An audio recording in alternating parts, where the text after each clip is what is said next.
Bismillah. Assalamualaikum warahmatullahi wabarakatuh. Perkenalkan, nama saya Adaria Anggreni, NIM 70200119044. Pada kesempatan kali ini, saya akan mempresentasikan mengenai jawaban dari pertanyaan-pertanyaan kuis yang telah diberikan. Pertanyaan yang pertama yaitu, makanan sumber vitamin hanya terdapat pada sayur dan buah. Jadi pernyataan tersebut adalah salah. Kenapa? Karena vitamin itu tidak hanya diperoleh dari sayur dan buah, tetapi melainkan kita juga dapat memperolehnya dari produk-produk susu, kemudian dari daging sapi, daging ikan, kemudian dapat juga diperoleh di telur dan lainnya. Kemudian soal selanjutnya yaitu vitamin adalah zat gizi makro yang terbagi atas dua, yaitu vitamin larut air A, D, E, dan K, dan vitamin larut lemak B dan C. Jadi pernyataan tersebut adalah salah. Kenapa? Karena vitamin itu merupakan zat gizi mikro yang kemudian terbagi menjadi dua, yaitu vitamin yang larut dalam air, yaitu vitamin B dan C, dan vitamin yang larut dalam lemak, yaitu vitamin A, D, E, dan K. Kemudian soal selanjutnya yaitu protein adalah senyawa yang paling banyak mengandung nitrogen. Jadi pernyataan tersebut adalah benar.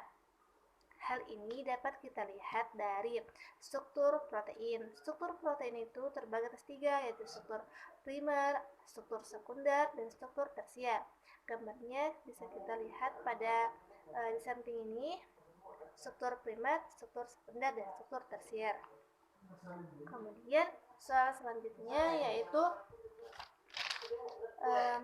apabila kelebihan protein, maka saya akan mudah sakit dan dapat mengalami gangguan pertumbuhan, khususnya bagi anak-anak, anemia, kwashiorkor atau gizi buruk dengan gejala klinis muka bulat. Jadi pernyataan tersebut adalah salah. Kenapa? Karena sebenarnya pernyataan tersebut lebih ke apabila kekurangan atau efek dari kekurangan protein itu sendiri, bukan dari kelebihan protein. Melainkan kalau kelebihan protein itu kita akan efeknya itu akan misalnya osteoporosis, kemudian stres pada ginjal dan sebagainya. Jadi pernyataan tersebut adalah salah. Kemudian soal yang selanjutnya yaitu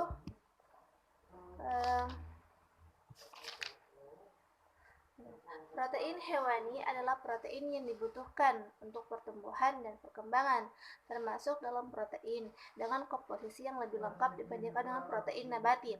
Jadi pernyataan tersebut adalah benar. Kenapa?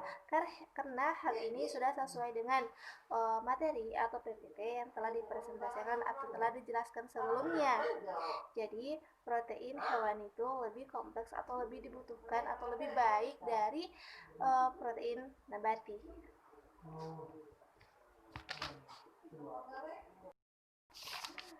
Jadi soal yang selanjutnya yaitu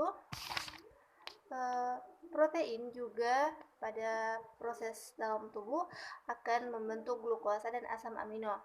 Jadi pernyataan tersebut adalah benar karena kita dapat lihat dari turnover protein. Gambar turnover protein ada di samping, yaitu jadi asam amino itu dibentuk dari turnover protein, yaitu body protein, kemudian diester protein, dan synthesis of non-essential. Yang kemudian dari terbentuknya asam amino ini akan membentuk lagi body protein, yang kemudian body protein ini akan membentuk glukosa, ya, kurang lebih seperti itu. Kemudian soal selanjutnya yaitu gambar berikut ini menunjukkan, jadi gambarnya ada di samping itu. Jadi jawabannya gambar tersebut menunjukkan tentang kekurangan vitamin pada asupan sehari-hari yang dapat menyebabkan kesakitan. Kemudian soal selanjutnya yaitu protein yang diubah menjadi asam amino hanya kita dapatkan pada makanan saja. Jadi pernyataan tersebut adalah salah karena protein yang diubah menjadi asam amino ini tidak hanya diperoleh dari makanan saja, tetapi juga dapat diperoleh dari produk-produk susu. Kemudian soal selanjutnya yaitu Berikut ini adalah kekurangan dan kelebihan pada beberapa vitamin. Vitamin pada nomor 6 dan 7 adalah vitamin. Jadi, sini gambar soalnya. Jadi, dari soal tersebut kita dapat peroleh vitamin nomor 6 dan 7. Vitamin nomor 6 di sini memiliki kekurangan, yaitu kekurangan yang dihasilkan itu dapat menyebabkan dermatitis, kemudian glositis dan kejang. Kemudian sedangkan kelebihannya itu dapat menyebabkan sensorik dan peripheral neuropathy, goyah. Kemudian vitamin yang nomor 7 itu kekurangannya itu dapat menyebabkan depresi, kering, dan dermatitis bersisik. Kemudian kelebihannya tidak ada. Jadi jawabannya adalah vitamin B8 dan B6.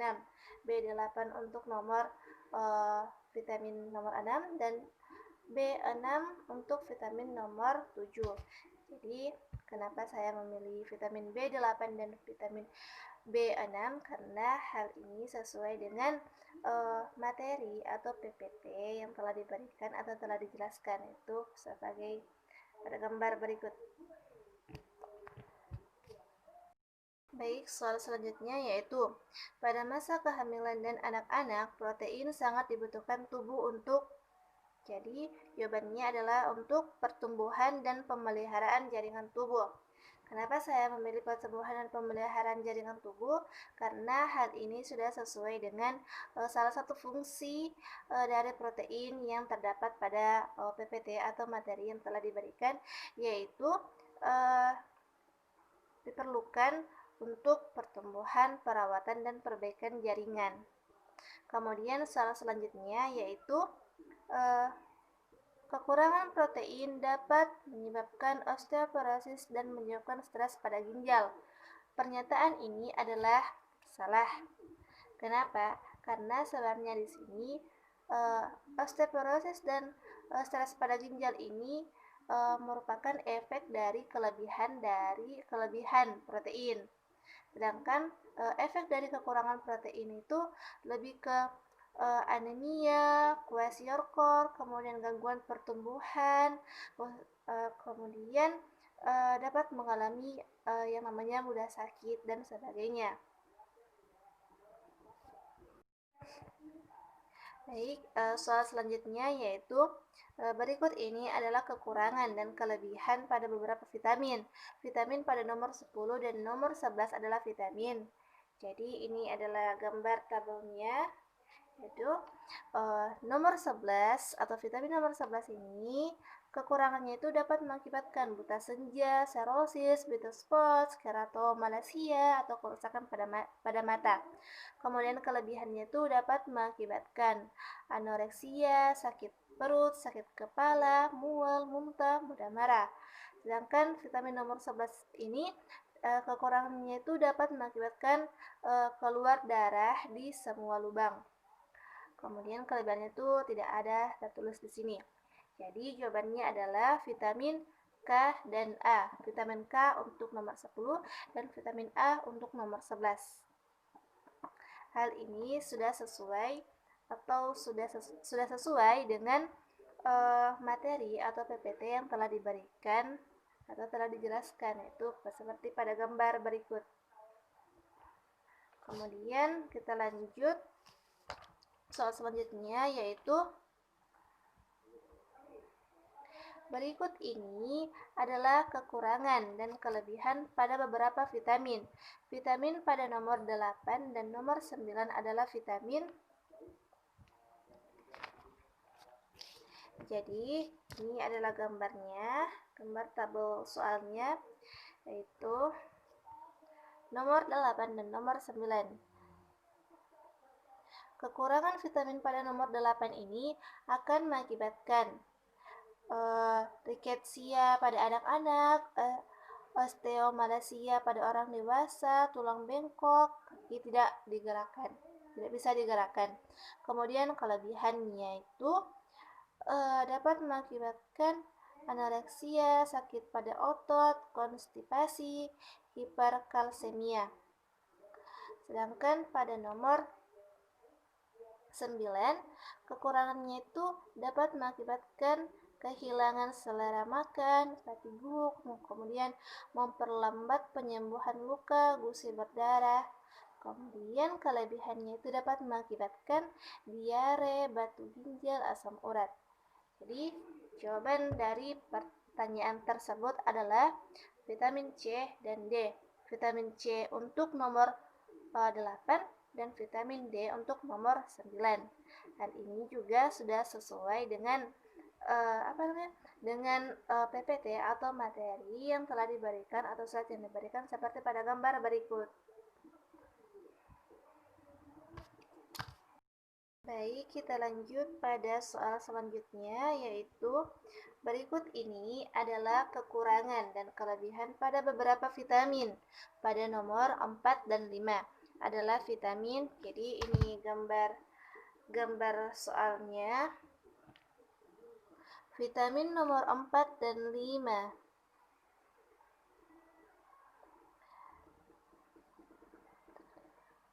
Jadi, kekurangan vitamin pada nomor 4 ini dapat menyebabkan wajah dan punggung tangan seperti terbakar matahari yang parah, gangguan mental, gangguan pencernaan seperti diare, dermatitis, iritasi pada kulit, kemudian eksim.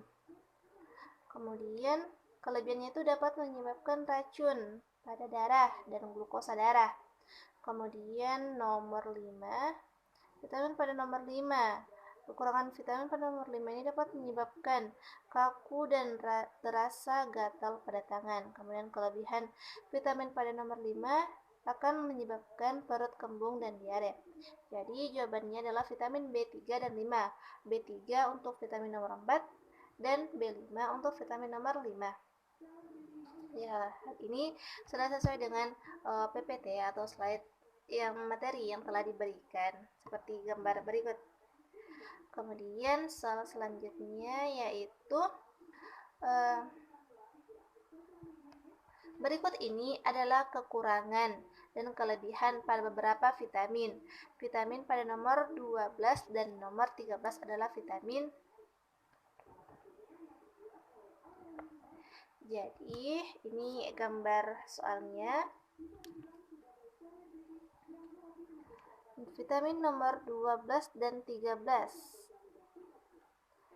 Jadi, apabila kekurangan vitamin pada nomor 12 ini, pada orang dewasa akan menyebabkan neuropati pada tangan dan kaki. Kemudian pada ibu, kekurangan vitamin pada nomor 12 ini akan menyebabkan pada orang dewasa itu neuropati atau mati rasa, khususnya pada tangan dan kaki. Kemudian pada ibu hamil itu menyebabkan keguguran. Sedangkan apabila kelebihan itu dapat menyebabkan mual, kemudian kaulopati. Kemudian kekurangan vitamin pada nomor 13 itu dapat menyebabkan anemia megaloblastik dan glosistis. Kemudian kelebihannya itu di sini tidak dicantumkan atau tidak ada. Jadi jawabannya adalah vitamin B12 dan E. B12 untuk vitamin nomor 12 dan E atau vitamin E untuk vitamin nomor 13. Jadi jawabannya itu sudah sesuai dengan slide atau materi yang telah diberikan seperti pada gambar berikut.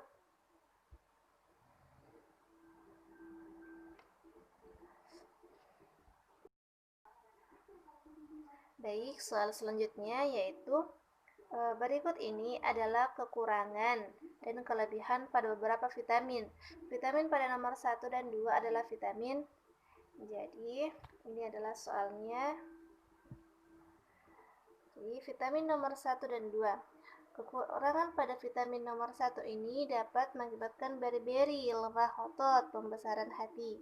Sedangkan kalau kelebihannya itu dapat menyebabkan shock analisis atau reaksi alergi parah, kemudian dan sebagainya. Kemudian vitamin nomor 2 ini, kekurangannya itu dapat mengakibatkan anemia megaloblastik, kemudian depresi dan bingung. Kemudian kelebihannya itu dapat mengakibatkan insomnia, kemudian tidak enak badan, mudah marah.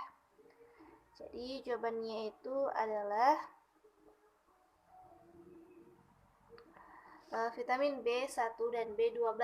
B1 untuk vitamin nomor 1 dan B12 untuk vitamin nomor 2. Jadi jawaban ini sudah sesuai dengan PPT atau materi yang telah diberikan seperti pada gambar berikut. Baik, soal selanjutnya yaitu protein terdiri dari protein kompleks dan sederhana. Misal polipeptida itu kompleks, sedangkan yang sederhana adalah asam amino. Jadi pernyataan tersebut adalah benar. Kenapa? Karena protein sederhana ini adalah protein yang terdiri dari berbagai campuran dari asam amino, sedangkan protein kompleks ini terdiri dari berbagai macam campuran asam amino, tetapi juga dicampurkan dengan berbagai senyawa-senyawa kompleks lainnya, jadi lebih kompleks lagi. Soal selanjutnya yaitu di usus halus, proses metabolisme atau pemecahan protein sebagai berikut.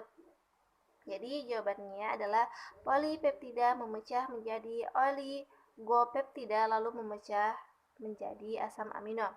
Hal ini sudah sesuai dengan gambar atau struktur yang telah diberikan oleh Ibu, yaitu ini di sini gambarnya. Oke, soal selanjutnya yaitu asam amino esensial rata-rata termasuk dalam asam amino yang apabila tidak digunakan dapat dibuang, berbeda dengan asam non-esensial yang sangat diperlukan. Jadi, pernyataan tersebut adalah salah. Karena pernyataan tersebut tidak sesuai dengan materi yang telah dijelaskan atau materi yang telah dipresentasikan oleh Ibu. Baik, soal yang selanjutnya yaitu fungsi protein yang berkaitan dengan karboprotein, lemak, vitamin, dan mineral adalah enzim dan transportation. Kenapa? Karena ini sudah sesuai dengan salah satu fungsi protein, yaitu sebagai enzim dan sebagai transportation. Kemudian soal selanjutnya yaitu kofaktor adalah bahan kimia yang membantu molekul atau ion yang terkait enzim untuk meningkatkan aktivitas biologis enzim. Kofaktor organik terutama vitamin kofaktor organik dapat dibagi menjadi dua sebagai koenzim dan gugus prostetik.